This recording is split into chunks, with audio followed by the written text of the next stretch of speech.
Shalom saudara, terpuji nama Tuhan yang masih memungkinkan kita berjumpa lagi hari ini Selasa 21 September 2021. Mari saudara, kita bersyukur dalam doa. Terima kasih Tuhan, kehidupan anugerah-Mu bagi kami dan kesempatan indah Engkau beri dalam kami berjumpa satu dengan yang lain. Sebelum kami meneruskan hidup karunia-Mu ya Allah, dengan aktivitas kami sejenak menikmati perjumpaan dengan Tuhan di dalam doa dan firman-Mu yang akan kami baca dan renungkan. Bersabdalah Tuhan, hati kami telah sedia untuk itu. Di dalam nama Tuhan Yesus kami berdoa, amin. Saudara, firman Tuhan pagi hari ini 2 Raja-Raja pasal 5 ayat 1 sampai ayatnya yang ke-14. Namun saya akan membaca dari ayatnya yang ke-9. Firman Tuhan berkata, kemudian datanglah Naaman dengan kuda dan keretanya, lalu berhenti di depan pintu rumah Elisa. Elisa menyuruh seorang suruhan kepadanya mengatakan, pergilah mandi 7 kali dalam sungai Yordan, maka tubuhmu akan pulih kembali, sehingga engkau menjadi tahir. Tetapi pergilah Naaman dengan gusar sambil berkata, aku sangka bahwa setidak-tidaknya ia datang keluar dan berdiri memanggil nama Tuhan Allahnya, lalu menggerak-gerakkan tangannya di atas tempat penyakit itu, dan dengan demikian menyembuhkan penyakit kustaku. Bukankah Abana dan Parpar, sungai-sungai Damsik, lebih baik dari segala sungai di Israel? Bukankah aku dapat mandi di sana dan menjadi tahir? Kemudian berparinglah ia dan pergi dengan panas hati. Tetapi pegawai-pegawainya datang mendekat serta berkata kepadanya, Bapa, seandainya nabi itu menyuruh perkara yang sukar kepadamu, bukankah Bapa akan melakukannya? Apalagi sekarang ia hanya berkata kepadamu, mandilah dan engkau akan menjadi tahir. Maka turunlah ia membenamkan dirinya 7 kali dalam sungai Yordan sesuai dengan perkataan abdi Allah itu. Lalu pulihlah tubuhnya kembali seperti tubuh seorang anak, dan ia menjadi tahir. Inilah bahagian firman Tuhan saudara yang diperkenankan bagi kita mendengar, membaca, untuk kita renungkan. Saudara, firman hari ini menyapa saya dan Anda dengan satu teguran hidup, kecil bagi dunia tetapi besar di hadapan Allah. Memang sering kita menganggap remeh orang lain, mungkin dari segi penampilan. Misalnya saja, kita melihat siapa dia, seorang pelayan, seorang sopir, seorang TKW, seorang office boy, dan lain-lain. Mereka kita masukkan sebagai bagian yang tidak penting dalam kehidupan kita. Kita menganggap pekerjaan atau profesi itu jauh lebih rendah dari apa yang kita alami. Kita melihat profesi kita jauh lebih utama, padahal tanpa mereka banyak pekerjaan penting kita bisa terbengkalai.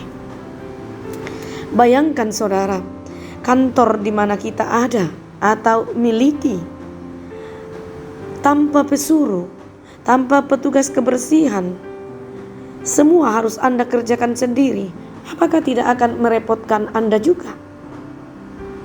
Nats hari ini menampilkan sejumlah tokoh dari berbagai kalangan. Ada pelayan perempuan Israel yang bekerja pada istri seorang pembesar Aram, Naaman.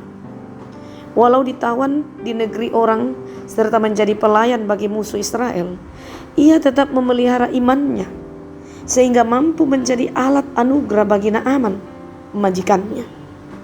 Ayat 3 itu jelas.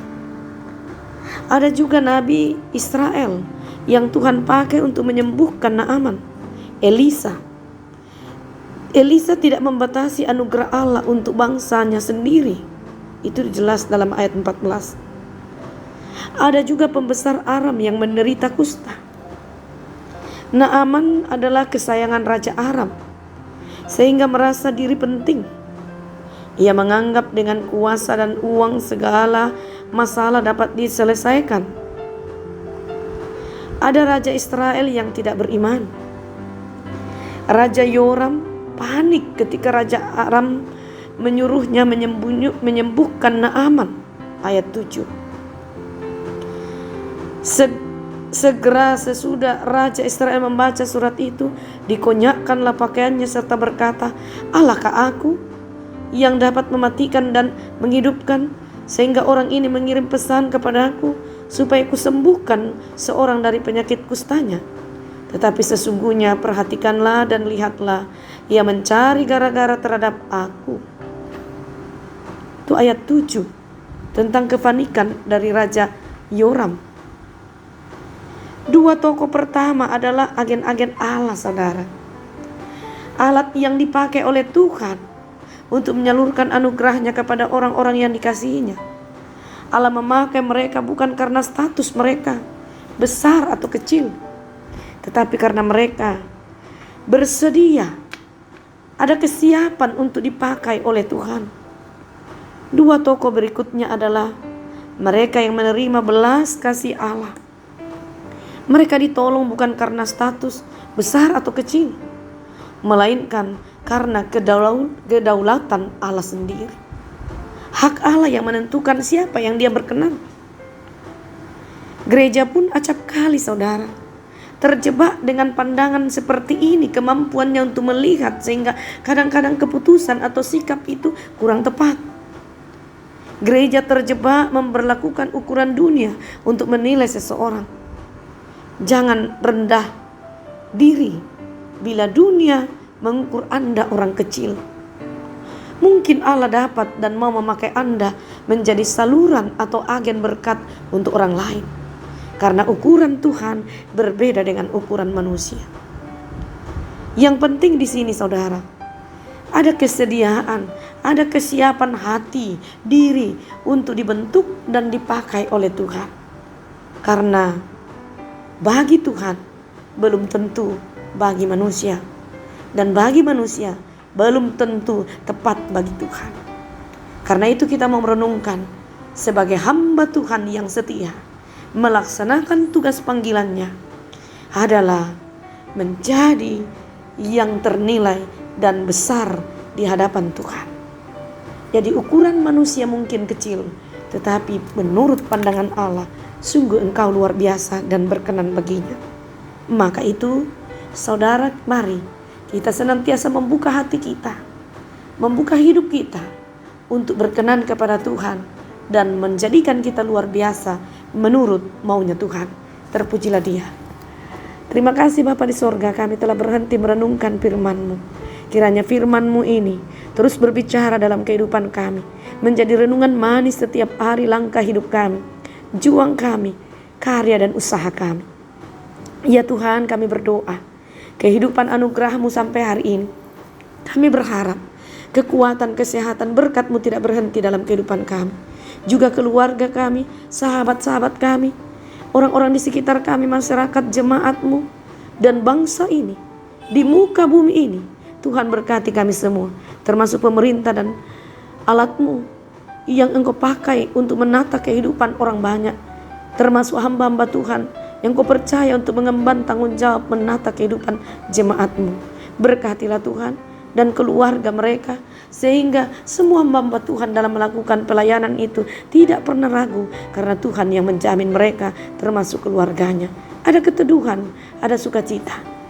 Ya Tuhan, kami berdoa untuk para umat-Mu yang Kau berkenan memakai di dalam masa pandemi ini sebagai alat Tuhan untuk memelihara, melayani umat Tuhan lewat kesehatan. Tuhan berikan kekuatan, kemampuan untuk semuanya itu.